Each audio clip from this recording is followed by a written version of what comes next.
समदोषः समाग्निश्च समधातु मलक्रिय प्रसन्न आत्मा इंद्रिय मनः स्वस्थ इत्याभिधीयते। अर्थात आरोग्य कशाला म्हणायचे तर ज्या व्यक्तीचे वातपित्त कफ हे तीनही दोष अग्नी रसादी सात धातू हे स्थिर स्वरूपामध्ये असतात, ज्याचे मलमूत्र आदी क्रिया प्राकृत असते आणि ज्याचे आत्मा इंद्रिय आणि मन हे प्रसन्न असतात। सर्वप्रथम ध्यानाचा नंदादीप हातात घेऊन समस्त जनमानसातील अज्ञान रूपी अंधकार नष्ट करणारे मानवतेचे महान पुजारी वंदनीय राष्ट्रसंत तुकडोजी महाराज यांना मी विनम्र अभिवादन करते।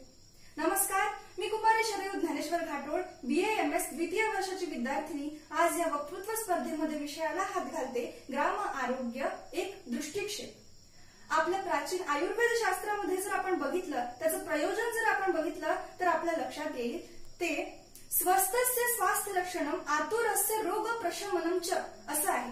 अर्थात स्वस्थ रोगाचा स्वास्थ्याचं रक्षण करणे आणि आतुर म्हणजे रोगापासून मुक्तता करणे असा त्याचा प्रयोजन आहे। यातील पहिला हेतू साध्य करण्याकरिता वंदनीय राष्ट्रसंत तुकडोजी महाराजांनी ग्रामगीतेमध्ये ग्राम आरोग्य या अध्यायाचे वर्णन केले आहे। राष्ट्रसंत सांगतात की गाव हे आदर्श आणि निरोगी होण्याकरिता प्रत्येक व्यक्तीची दिनचर्या ही सात्विक असायला पाहिजे। ते म्हणतात व्यक्ती व्हाया आदर्श सम्यक पाहिजे दिनचर्याच सात्विक सारे जीवन निरोगी सुरेख तरीच होईल गावाचे। आणि त्यासाठी त्यांनी सकाळी उठल्यापासून ते रात्री झोपेपर्यंतची आदर्श दिनचर्या कशी असायला पाहिजे याचं वर्णन या अध्यायामध्ये केलं आहे। सकाळी उठण्याचं महत्व सांगताना राष्ट्रसंत सांगतात प्रातः काळाची आरोग्यदायी हवा सदा सर्वदा मानवते जीवा प्रसन्नता देई ऋतू ते धवा सर्व प्राणी मात्रांची। आणि बरोबर आहे, प्रातः काळच्या हवेमध्ये ओझोनचं प्रमाण हे फार जास्त असते, त्यामुळे आपल्याला प्रसन्न वाटते।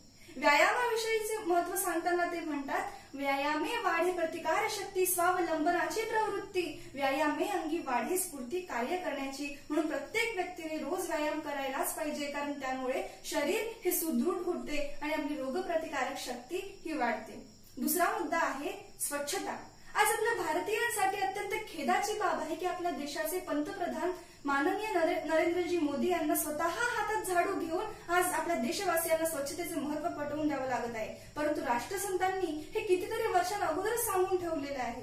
आपण आज काय करतो तर घरातला कचरा उकिरड्यावर नेऊन ठेवतो, नदीमध्ये निर्माल्य सोडतो, कारखान्यांमधून निघणाऱ्या धुरांमुळे आज आपण आपले हे पर्यावरण विकृत करतो आहे। घरी शौचालय असताना देखील बाहेर शौचास जातो आहे।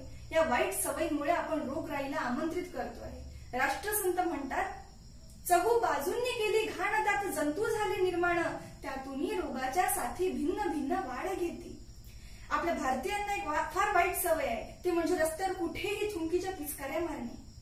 अरे कशास काही नियम न उरल्या कोणी रोगी कोठे थुंकला कोठे जेवला संसर्गी आला गोंधळ झाला सर्वत्र। आणि याचे एक उत्तम उदाहरण आज आपण बघतो आहे नवे जगतो आहे की कोरोना सारखी वैश्विक महामारी आज भारतामध्ये अत्यंत झपाट्याने पसरत जाताना आपल्याला दिसते। म्हणून राष्ट्रसंत म्हणतात जैसे आपण स्नान करावे तैसेची गावही स्वच्छ ठेवीत जावे सर्वची लोकांनी झिजून घ्यावे श्रेय गावाच्या उन्नतीचे। आणि त्याच करिता त्यांनी रामधूनचा उपक्रम सांगितला होता की सूर्योदयापूर्वी संपूर्ण गाव हे स्वच्छ झालंच पाहिजे। आणि तिसरा मुद्दा आहे आहार।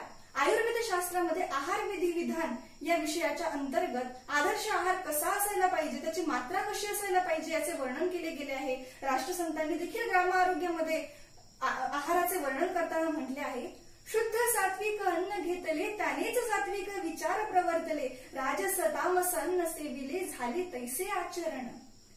म्हणजे या अन्नाचा आपल्या शरीरावर तर परिणाम होतोच तर आपल्या मानसिक स्वास्थ्यावर देखील त्याचा परिणाम होत असतो। जसे अन्न आपण खातो तसे आपले विचार बनत जातात। काही लोक धूम्रपान करतात मद्यपान करतात, परंतु हे शरीरासाठी अत्यंत घातक आहे हे त्यांना कळत नाही। आज हा कोरोना कुठून आला कोणालाही माहित नाही, परंतु कदाचित तो मांसाहार मधून आला असेल असं एक संशय आज वर्तविला जातो। राष्ट्रसंत म्हणतात मद्य मांसाहार करीती कोणी विकार बुद्धी वाढे मनमानी भलतीची रोग जाती लागूनी सांसर्गिक आदी आणि आज तेच घडत आहे। म्हणून सर्वांनी शरीर पोषक असा सुसंस्कारित सात्विक आहार सेवन केला पाहिजे।